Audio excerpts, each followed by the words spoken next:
Daawwattoota kabajamtoota keenya assalaamu alaykum wa rahmatullahi wa barakaatu. Daawwattoota keenya yeroo hundaa fi maamiltoota keenya haaraa akkuma isin beektan podcast keenya kan ilaalcha itti wal jijjiirru kan muuxannoo itti walirraa qoodan gara qophii keenyaatti baga nagaan dhuftan isiniin jecha gara podcast keenyaatti seenaa waliin haa eegallu. Keessummaa keenya har'aatiin mata duree isuma itti agartan isinii galuu danda'u irratti turtii kan waliin goonu ta'a nu faana turaa isiniin jenna. Sharif, assalaamu alaykum. Wa alaykum assalam wa rahmatullah. Baga nagaan dhufte. Baga nagaan nu eegdan. Akkamitti haa eegallu? La ilaha illallah ranjal kabahaasa Muhammadur Rasulullah danitaansa yaa jarri shaadataini raaftaatan miseensa yaa namni kana dhuunfatillee dureessa yoom guutamnaan agarraa laataaqinsa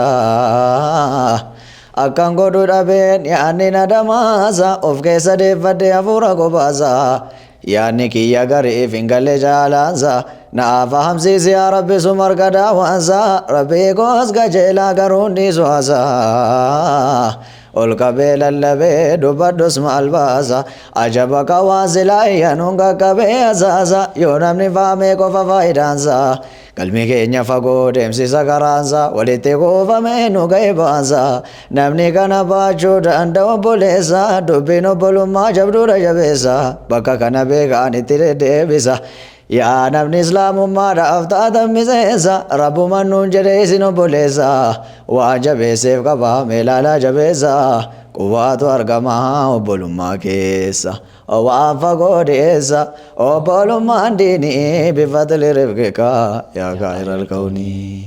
Ajab baay'ee namatti tola. Daawwattoonni keenya si yaadatan jedhee yaada. Amma dura yeroo tokko raayyaa abbaa maccaa bira dhuftee turte yaadadha.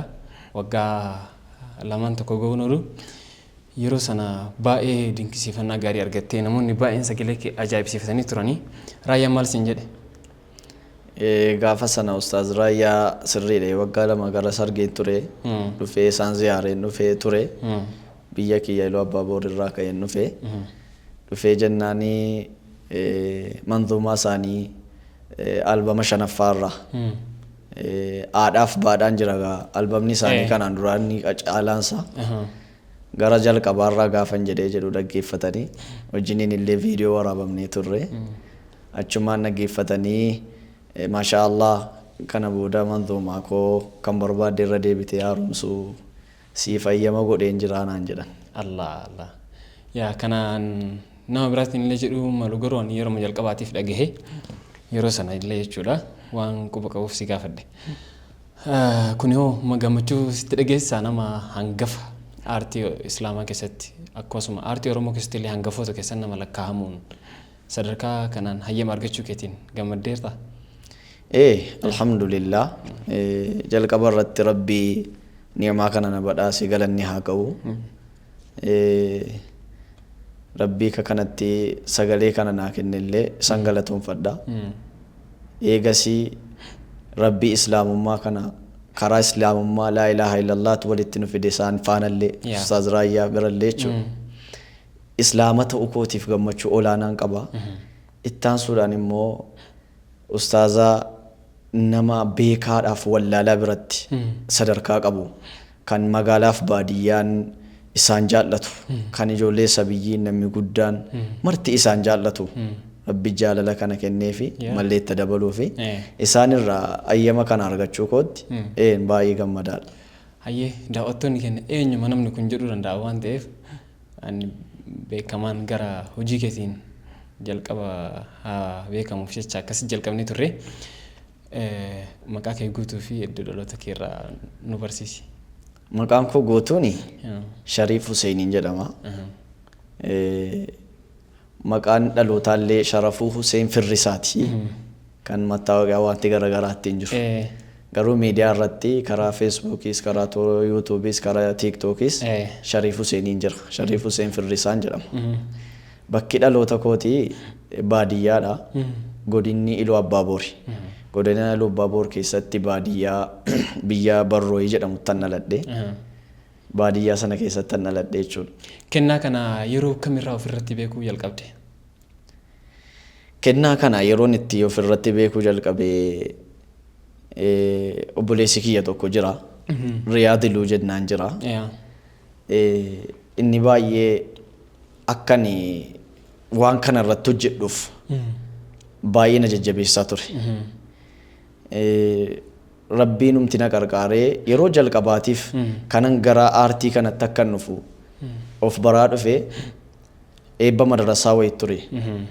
Eebba madarasaa sana irratti biyya keenyatti ijoollee quraana qara'anii fi eebba madarasaa sana irratti walaloo wayii nuu barreessitee nuu dubbistaa yaadedhamu bakkuman ture sanaa naa ka'e. Koreedhuma masjidaa faarraa jecha.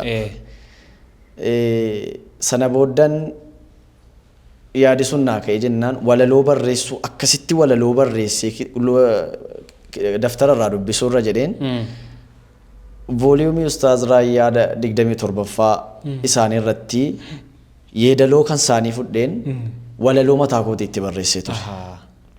Daqiiqaa 10 akkasiin ta'a fakkaata. Wanti bara sanaallee xinnoon ture erga amma yeroo sana yaadadhu malee sana barreessee dhiyeessee achirratti walaloo mataa kootiitiin yeedaloo isaanii fayyadameen irratti hojjedhe.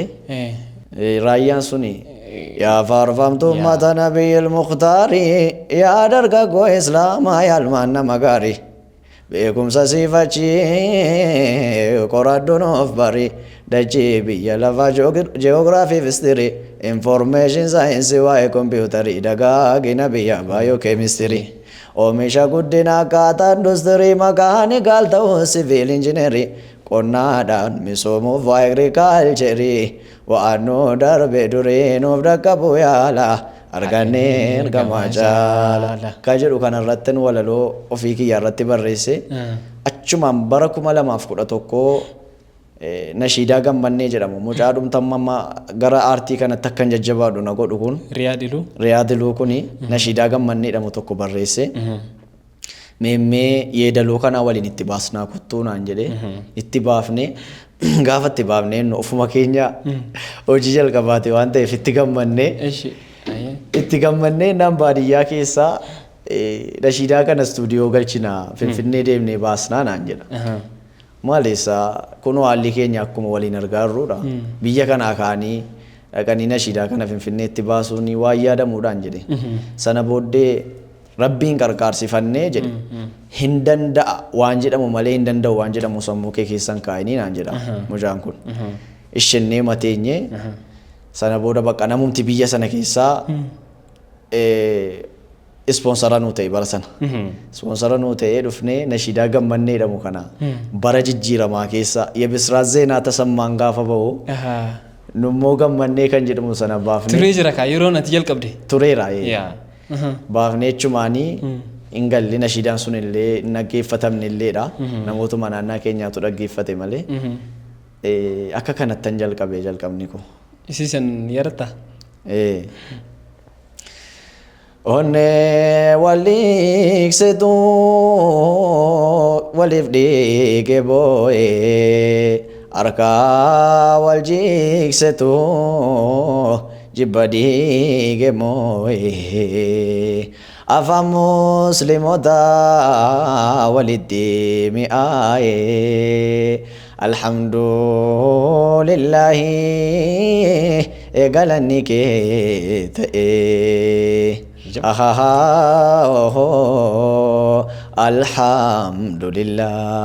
Alhamdulillah gammannee waliini addaan baasin mootichi guddaani akka kanaan deeman. Ajab baay'ee namatti tola baay'ee yeroo sana deemtanii hojjettanii as dhufuun baay'ee ulfaataa ture. Akkasitti namni isin gargaaraan achii kaatanii deemtanii dhuftanii isiniif haarawaa chaalenjii yeroo jalqaba nashiidaa dalaguu keessatti nama dhufu maal ture? Ajaa'iba chaalenjii yeroo jalqabaa sanatti tokko mucaan sun illee nama biyya kanaaf haaraa miti. Firoonni isaallee biyya kana keessa jiru Finfinnee kana keessa ijoollummaadhaan dhufuu jalqabe umurii waggaa 2 irraa dhufuu jalqabe inni yeroo sana. Isaaf biyyuma jechuudha. Isaaf biyyuma biyya kanallee keessa beeka. Angaruu jalqabuma kooti yeroo sana Finfinnee dhufuun. Takkaa dhufee hin beeku. Gaafa dhufee du'an tokko wanti ajaa'ibaa na mudatee dheen yaaduu nashidaa sana keessatti. Taaksiidhaan gara walattee kana nama biraa deemaa turre. Ramadaana keessa kan nu dhufnu soomaa turre. Taaksiidhaan utuu deemnu namni bu'ee taaksiin dhaabbatee namni bakka bu'uu qabutti bu'ee jennaan. Anshaantaa sakaan anatu baateera sakaan isa jalatu baatee jira. Namni bu'ee naan bakka bu'iinsa keenyaa geenye irra seetan taaksii kana keessaa bu'a.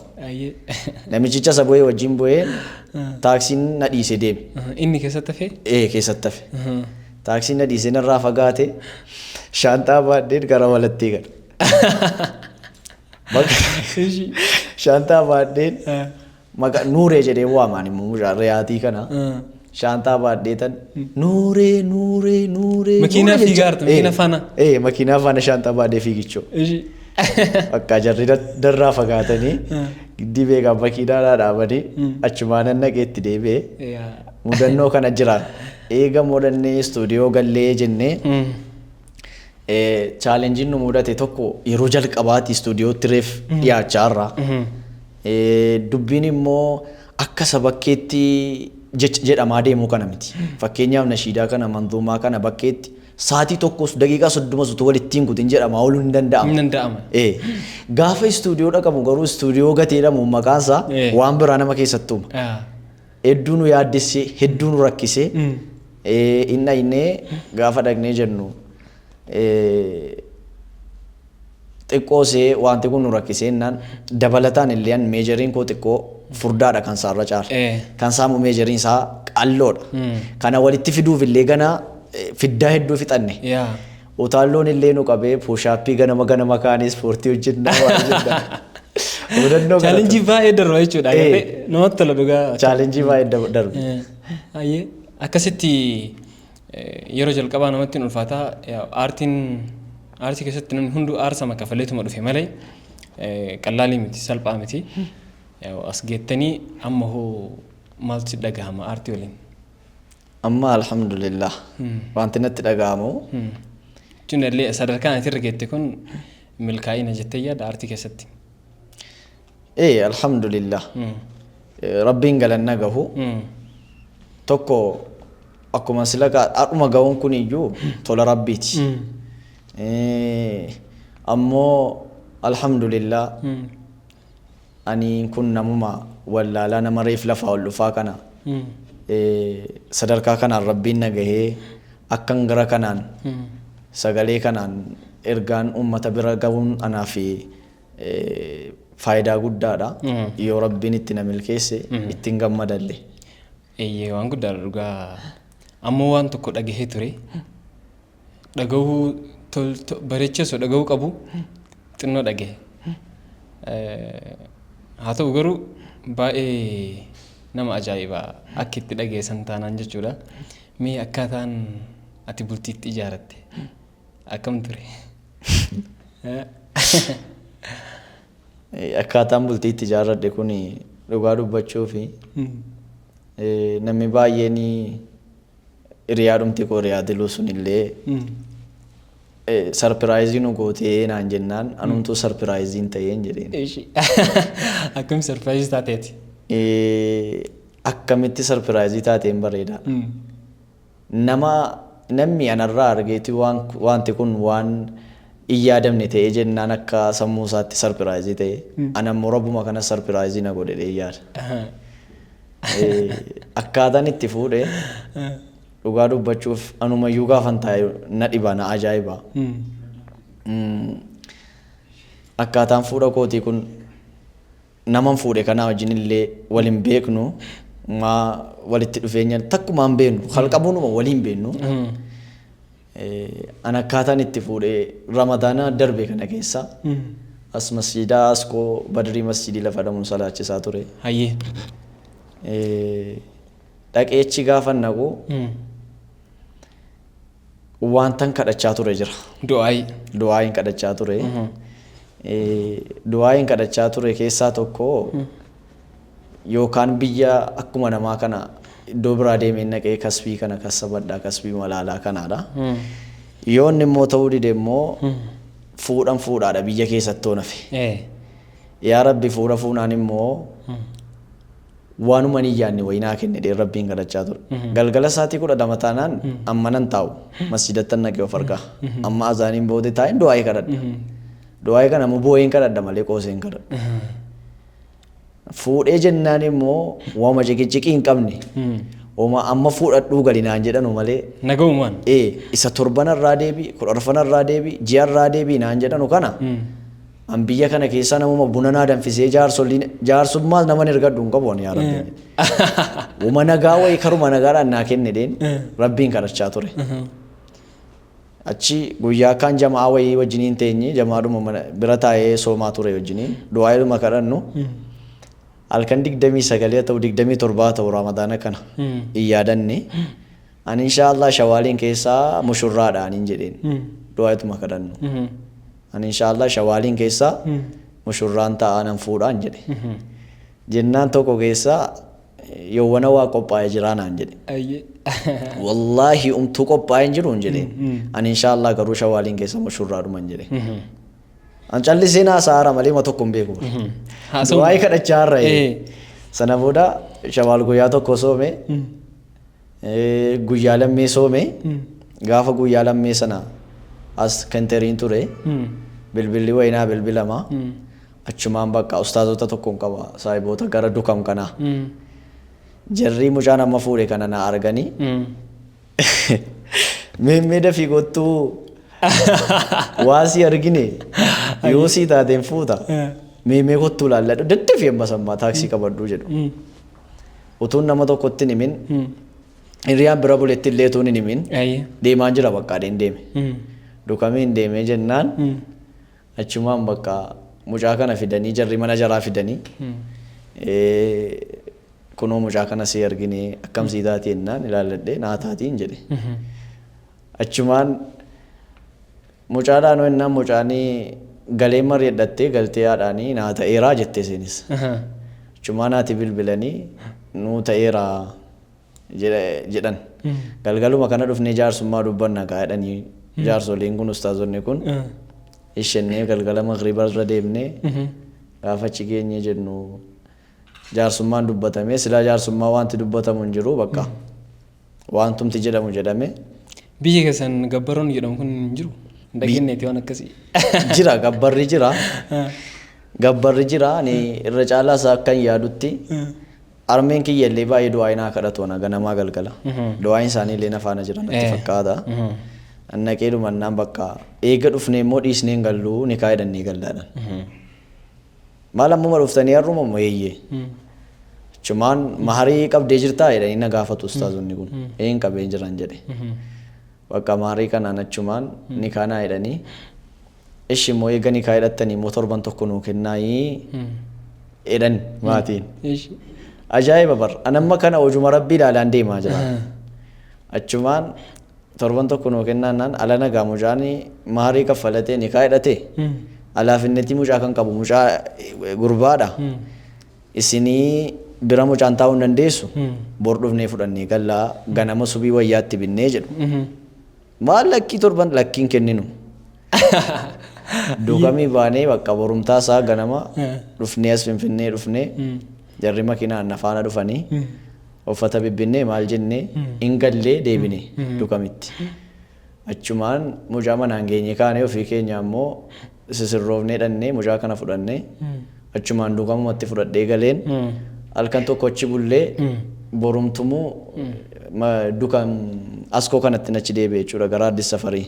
Ramadaana keessa gatiin achi salaachisaa tureef mana kiraa achumaan fudhee ture mucaa kana fudheen achumatti gale. Akka kana gaafuuti koo. Namoonni sodaachisu osoo hin fudhin dura. Ani amala koorraa uumamaa rabbinaa kenne keessaa waan ani itti amane tokko tasan sodaadhu.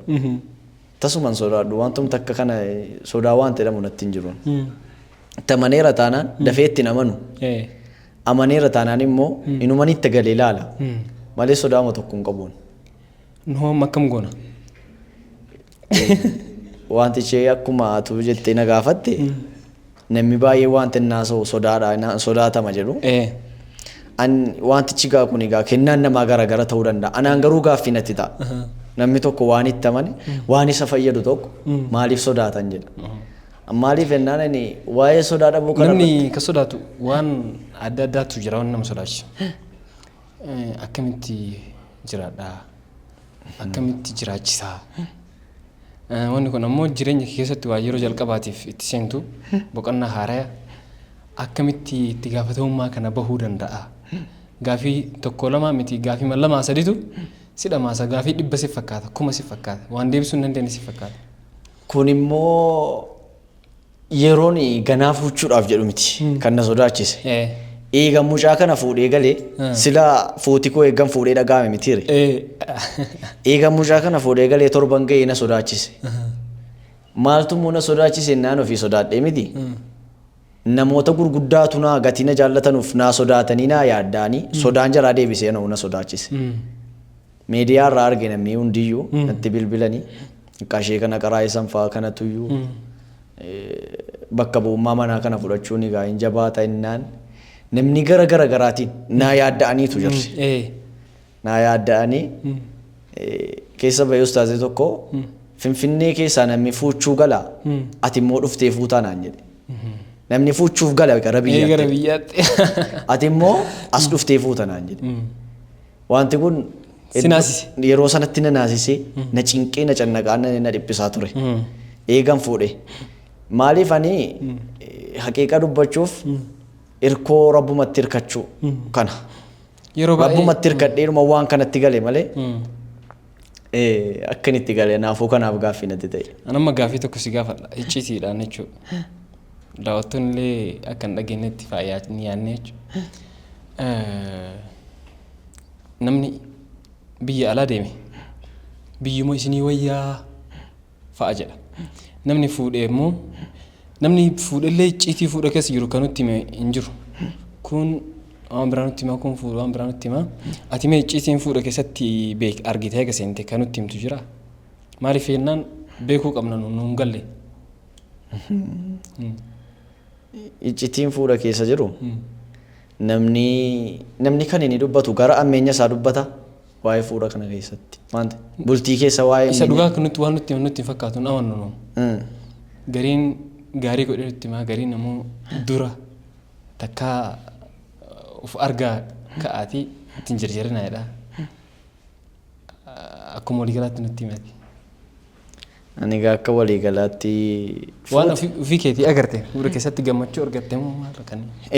Ana amma fakkeenyaaf egaa namni sababa malee waan haasa'u inni of argaatti galaa jedhus sababaaf haasaa yoo bana inni fuutii bultiin kun hin jabaata jedhus waa malee manni naaru jedhu inni fuutii bareedaadha jedhus sababuma bareedina isaa argeef haasa'a. Namni egaa wama qabuun gabaabaa. Wama muuxannoo qabu tokko haasa'a. Angaruu akka kootti akka Shariif Huseenitti akka wallaaluma kootiitti awwaantan jedhu yoo jiraate iccitiin fuudha keessa jiru gaariidha. Wama gaariidha. Wama gaarii keessa jira. Kottaan jedhaan gara kootiin. Gamana turuurra ala turuurra keessa turuu wayyaa? Keessa turuu wayyaa. Gara keessaa dafanii ammoo namni yoo waan kanatti sirriitti itti gale malee isa namni bakki dhaabatee namatti muun waan galuuf natti hin fakkaatu annama. Angaafan fuudha kana fuudhus ofii kooti gaarummaadhuma isaa akkuma kanatti argee utuma hin argee man fuudheen. Sii galee jechuudha sii. Akkumatti naa galee naanan fuudhee. Haqiiqatti fuudha keessaa neemaatu jira. Yaa namoonni baay'een ammoo ala turan yeroo dheeraa turan osoo haalli isaanii mijatu osoo rakkanne osoo waan ittiin fuudhanillee hagas mara osoo rakkanne baay'ee ture yeroo dheeraa osoo fuudhin umrii isaanii faachisiqaa. Kanaan maal jettaan ati isin darbaa jira jettaa ammoo namni qabaateef hin fuudhu. Dhabeef hin dhiisu. Cabsaaf hin cabanii godumaaf gabaan oolanii jedha Oromoon gaafa mammaaku. Goduma jechuun fokkisummaa jechuudhaan beektanii. Namni fokkisaanis gabaa kana hin ba'a. Malee fokkisaa dhadhee gabaanaaf. Dhidhiqatee maal jedhee fokkisaa miti kun gabaa dhaqee waan barbaadu butatee deebi'a. Kanaafi namni qabaateef hin fuudhu. Dhabeefis fuudhanniisu. Tokko akkuma jala qabarratti eegala dubbii irratti sii kaaseyyuu du'aayii barbaachisa akkanitti amanutti. Du'aayiin balballi waa hundaa du'aayidha. Maaliif ennaan namni kun yoo rabbiin of qarqaarsifate malee tarii yookaan utuma taa'ee baallamuu utuma maal jedhu addunyaan kun hin guuttu. Hin guutu qaawwaa saluubaan mul'ata. Karaan cufameeru tasan mul'atu. Ala tokko guuteedhu bakka qo'amma Musee kana siin itti guutee tan akka godhe fuudhaa jedha. Ammas isii ala inni guuteedhu kan biraa itti argama. Kuma kanatti tuu jedhu sakaan umuriin hirkaa dheerata. Inni akka kanaa kuni wama jiru kanarratti of ga'ee gara fuudhaa kanatti adhufuun jedha rakootiin. Dhaamsa guddaadha. Qabxii itti aanutti darbuun duratti dhaamsa fuudhaa kana manzuma Raayyaa Abbaa Macaatiin ibsinee biraatar. Manzuma Raayyaa Abbaa Macaatiin. Lammaffaa kana an sirriitti hin qabanne dhugaa dubbachuufi sirriittan hin qabanne kan hin ofii kootii garuu yeedaloo isaanii fayyadamee ofii kiyyaa jedhee vaayiraalii kan bayefaatu jira. Tiiktookii koo gubbaatti wantoota ilaalaman keessaa kan irra caalumaadhaa ilaalamee rullee sanadha. Sana yoon jedheen ta'a mokkam. Dhaamsi haadha qabuudha nuti. Jarri fuudhee ka'ee kan wala baaruu jireenya kophaatiin waa waliin caaluu tasan toluu jireenyi isaanii. Yaanni fadeemsi isaanii tokko hin taane wal sodaata gariin waliin amaanne wal hubanne jirra ikhwaani. Uffanni inni bal'aa mudhii balleessa dhiphoo uffatanii faashina keessa dargaggeessa fitnaa ta'uufi.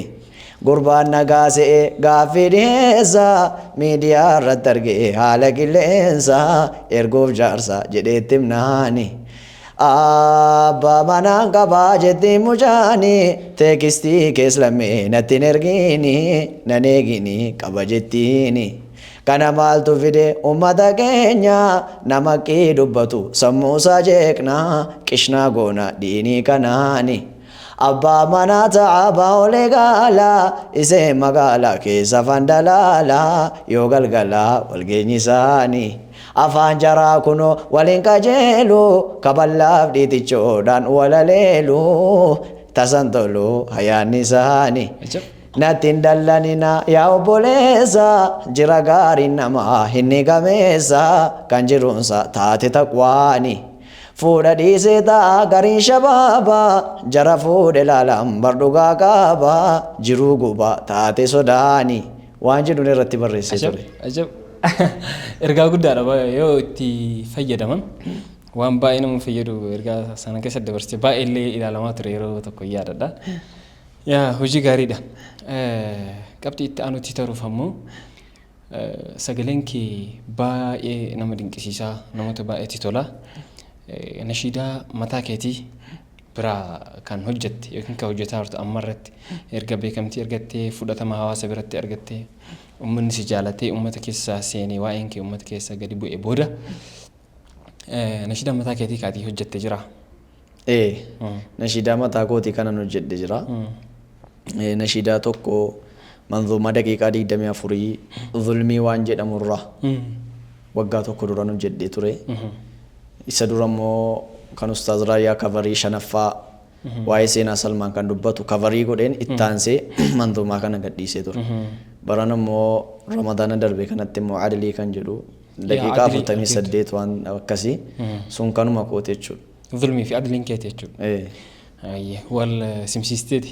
Isa bitaaf isa mirgaas. Baay'ee namatti tola. Mee manzuumaa Raayyaa 5ffaa kan irra deebitee hojjette sana irraa nu jalqabiti. Bismillah. صلي وسلم يا رب العالمين على نبينا رسولا مبينا. صلي وسلم يا رب العالمين على نبينا رسولا مبينا. Ahodo Salmana moyo sitti odeesse barwaan ajaa'ibaa yoo qalbiin dhageesse gurguramee dhufee nabitti dhageesse nabiyyi kadhate horiin bilisoomse gabrichummaas rabbiin dhikkumarra buuse booda isa milkeesse rabbal aalamiina alaa nabiina rasuulan mubiina abirmaduudhaadhaaf abbaan isa deesse bifa bareedinaa gadiif nu deesse rabbi ragaa baakatti miidhayse siraa saabotaatu bal'inaan odeesse namanni wajjiniin deemetu fageesse gabrasa fakkeesse gurgura isa kana alaa nabiina rasuulan mubiina kan akka jedhu. Yaa jidduudhaamee gara nashiidaatti illee hin deebina.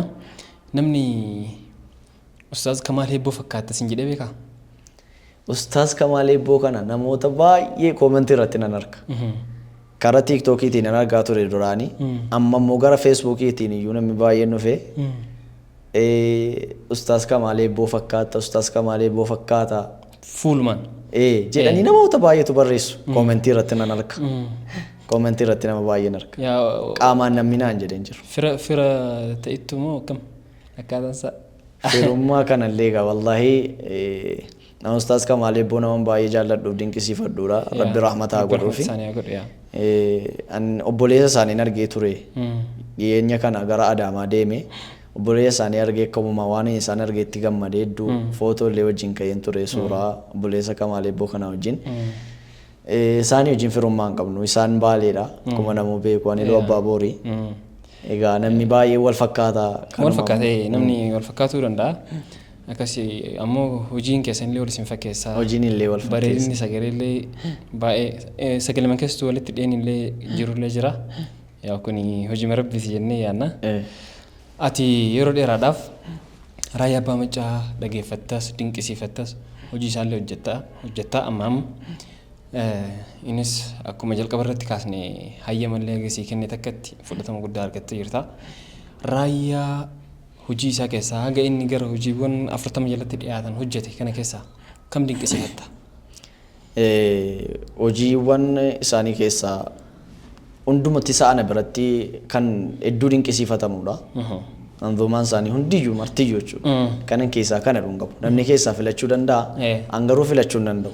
Maaliif ennaan hundisaa dhaamsa jajjabaaf gorsa jajjabaa of keessaa qaba. Hoggara tokkoffaadhaa kaafnee lammaffaa sadaffaa kan dhaggeeffanne akkaataa fuudhaa, akkaataa du'aa, akkaataa jireenyaa, waan qabrii keessatti namni gaafatamu, shirkii, boqqolloo falfalanii olii gaffacaasuu, buusanii olii gadhangalaasuu.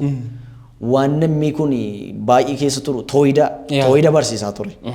Kanaaf hedduun dinqisiifadha. Keessaa immoo kana ajaa'ibsiifadhu 11ffaa kana. Waa'ee 11ffaa waa'ee Abuu Qudaamaa kana sana kan dubbatu. 11ffaa sana namni baay'een keessattuu dubartoonni baay'ee dinqisiifatan. Seenaa haadha Qudaamaa haadha gurbaa sana haadha mucaa sanaa sirriitti waa'ee dubartoonni itti gaafatamummaan akka itti dhaga'amuuf baay'ee hojii cimaa ture hojiin sun namni baay'ee dinqisiifate jechuu barbaadeeti. Ati akkamitti maal fa'a keessatti sitti tolee jennaan dinqisiifatta? An tokko kan innatti tolee ani yeroon manzuumaa sana dhaggeeffadhu kutaa afur akkasin baradha xinnoodha jechuudha. Gaafan dhaggeeffadhu Abuu Qudaamaa kana Abuu Qudaamaadhuma kanan iyyuu ustaazuma kana siyaa ustaaz Raayyaa kana duwwaa miti. Guyyaa tokko sheekni tokko alima nama guddaadha. Waa'ee 14ffaa kaasetta isaanii 14ffaa kaasanii Raayyaa kun ibboo tureera eegga of baree jedhan waan jedhaniif qabu. Maaliif ennaan 14ffaa keessatti immoo Khaalid Ar-Raashidii jedhaman naasee gaafa inni jedhu an Khaalid Ar-Raashid kana sahaabaa wayinsiya. Malee nama zabana kanaan se'untu. Khaalid Ar-Raashid kun sahaabaa wayii ittiin fudhadha jechuudha. Inni namarraa dhaga'e hime. Inni namarraa dhaga'e hime. Waan Khaalid Ar-Raashid nama zabanaa ta'uu eeggan guddadhe eeggan sadarkaa kana wayirra ga'e nu bare malee duraan sahabaadhaan se'a. Akkuma kanallee seenaa Abuu Qudaamaa sanallee Abuu Qudaamaadhuma kanatu ustaazuma Raayyaa kana lolchiisaa ture isuma duukaa deemaa ture isuma takkas gochaa ture akka kanattan fudhadha. Kanaaf hin jaalladhalleedha. Dabalataan immoo gorsa baay'ee of keessaa qaba wanti sun. Namni ijoollummaadhaan diinii kanaaf waan inni gumaachuu qabu. akkamitti diinii kanaaf dhiirri akkatti diinii kanaaf gumaachee darbe katti lubbuu isaa kenne dabalataan immoo dubartoonni immoo wanti jarri dhaggeeffatu hin jaallatudha wanta akka yaadutti bakka ilmoo ofii kana akkamitti akka guddisaa jiru nama yaadachiisa wanti sun gaafa dhaggeeffatamu inni zabana sana akka kanatti akka inni karaa rabbii irratti guddatu akka inni karaa rabbii irratti lubbuu dhabu gootee ergaa turte. Osoo wayita kaan haga inni gabbahee turullee hin dandeenye. Karaa rabbii keessatti ammoo ruuhiidhaan illee akka hin deebine barbaadde. Barbaadde dhaqii du'i jettee ergatte. Du'atti ergatte. Keenya ammaa kana wajjin gaafa wal bira qabame ilaalamu. Jibbiteeti miti jechuudha isin. Jibbitee miti. Utuma see gubu isa rabbiin biratti mucaan kun argatuuf isa ofii argattutu caalaa waan beektuuf kan seenii yeroo sanatti akkanatti ergatte. Ilmoon see kun isee gubuu dadhabee miti. Bu'aa ergatte. Gubachaa ergatte. Yaa Rabbi sittan kennadhe jechaachudha. Kanaaf kanatu na jaallachiisa. Raayyaan ammoo namni hojii isaa bareeraa itti fayyadamee jira itti adda namni ittiin jijjiiramee jira raayyaa. Ammoo ittiin jijjiiramus haga inni hojjete wal fakkaataa akka hawaasni itti fudhate. An akka yaadutti akka yaada kootiitti. Akka yaada kootiitti namni ustaaza kana dhaggeeffatee kanii amantaa biraarraa gara amantaa musliimaatti amantaa islaamummaa amantaa isaa bu'uuraatti dhufe illee ni jira. Namoota baay'ee taasa'a. Ammoo irra caalaa nuyi warri islaamummaa kana keessa jirru immoo abbaan hubatee itti fayyadames jira baay'eetu jira. Garuu irra caalmaadhaan ammallee ergaan isaanii kun hin dhaggeeffatame malee uummata bira ga'e malee ammallee uummanni gingilchee ilaalaa hin jiru akka yaadutti akka wal dhaaluma yaada kooti dhiifama naaf godhanii malee. Beekumsi isa keessaa bahu kun bareedinuma sagalee fa'aa dhaggeeffatanni kan yaadutti yookaan immoo jaalaluma ustaaza kanaaf qabuuf waan kana gurratti kennee qaamaa maal jechaa yookaan immoo bu'aa kolfaa dhaggeeffata malee maalirraa dhowwaa jira maalitti ajajaa jira amma wanti isaan baasan quraanumaaf hadiisa siiraadha.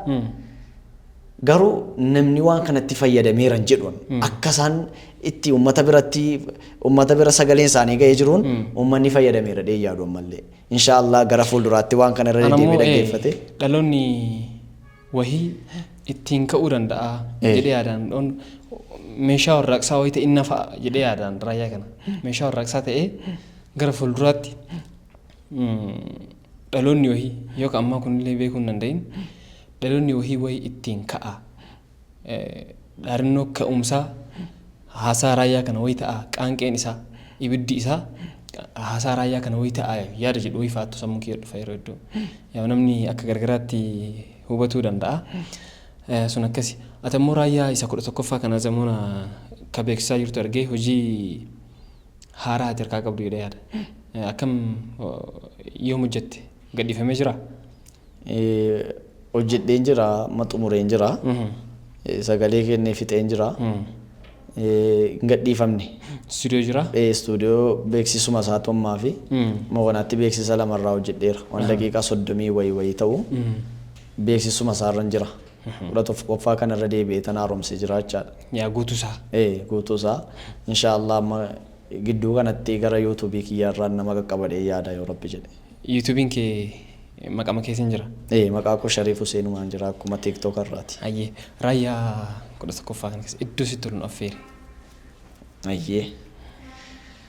Haati kiyya jabaa gagatte rabbitti akkan jiyaadarraa fi hin deebinetti aduwwii rabbi akkan bakka dhabsiisutti jettee na ergite yaa ilma kooti wayituma kuffaaraan dhuftanuu walitti fuulduratti malee nafin duubatti jalaa nafi nama bakka dhabsiiftutti lubbuu kee rabbiif gurgurii jannatatti inna Allah ashtaraa akkuma jedhetti fedhiin kee akka ta'u gara ilaahitti abbaa keetii wajjin nayite akka wal argitutti wasiila kee wajjin jannata keessatti haatis jaraa wajjin jiraachuudha achitti haajaa koos akkanaa himtu haaliqatti jettee na ergite haati kiyya sitti ani sabrii siitiin malee dhufne sitti mee nu taraarami yaa mootii zalaalamii. Allahu yaa Allahu Allah rabbal aalamiin nu taraarami yaa mootii zalaalamii. yaa waan guddaadha akkuma jedhan akkuma amma jedhe sanatti ibsaa hojii isaa gara xumuraa geenne jirra yeroo biraa haasaa biraatti walitti deebina yoo rabbi jedhe inshaallah hangasitti dhaamsa walii galaa tokko nu dhaamiti hawaasa kennaaf yeroo biraa walitti deebina erga dhaamsa yoo qabaattu ta'e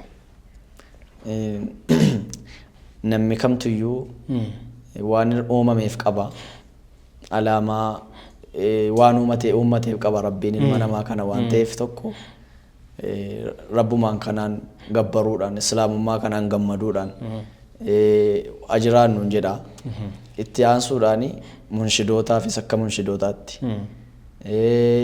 sheekotaafis akka sheekotaatti obbolaa dhiiraa dubraatiin haadhaaf abbaadhaaf wanta nama jiraate tokkummaa obbolummaa wal jaalala haa qabaannu illaa tokkoon malee sababa tokkoon malee rabbiif jecha wala jaallannuun jedha. Yaa dhaamsa guddaadha. Jechi isaa namni baay'een irraa waan deebi'eef baay'ee namatti mi'aawuu dhabuu danda'a. Dhugaan isaa garuu baay'ee guddaadha. Gara golabbiitti deebina. Baay'ee galatoomi sin jenna waan dhuftee nuuf akka bifa kanaan turtiin waliin gooteef illee hedduu galatoomi sin jenna. Baay'ee galatooma ulfaadhaa gara studio keessanitti na affeertanii akka kanatti affeerraa na kabajdanii na affeeruu keessaniif anillee galata guddaan sinii qaba. Tole ulfaadhu galatoomii. Galatooma.